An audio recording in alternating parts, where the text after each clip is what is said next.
Sean. If you haven't already, please subscribe to my channel. I thought I'd make a video on my newest acquisition, which, as you can see, is a Citizen Promaster Diver. So straight into it, the very first Promaster was apparently released in 1985, which makes this dive watch have quite, a lot of history really.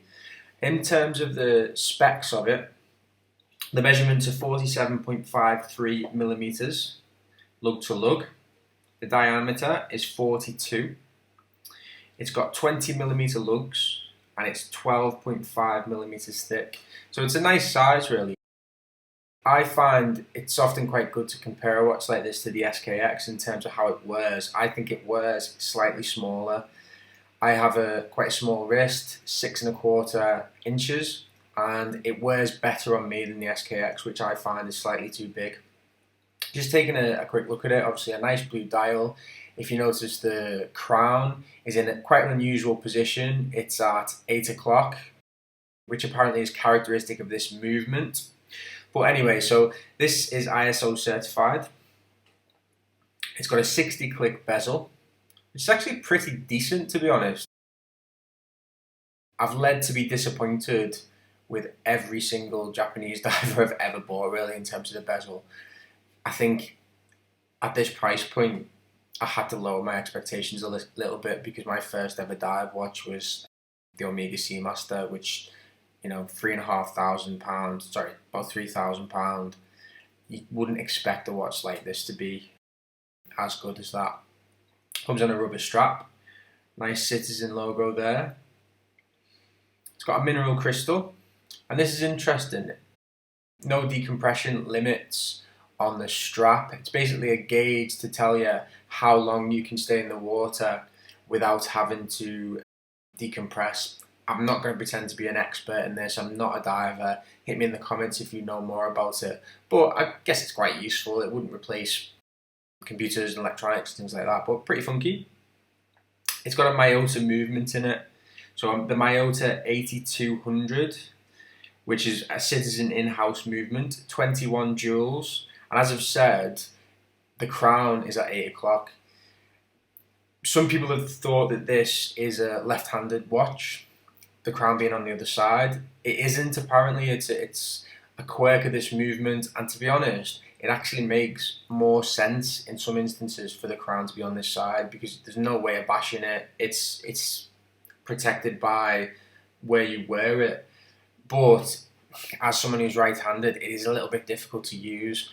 Doesn't bother me that much because who uses the crown of their watch when it's on the wrist? Nobody. It's impossible. But if you notice there, I had to flip it over to screw the crown back in.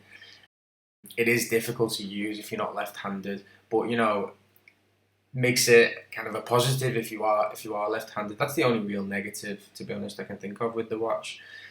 There's hand winding with this movement, unlike the SKX. It doesn't hack, which is something to bear in mind.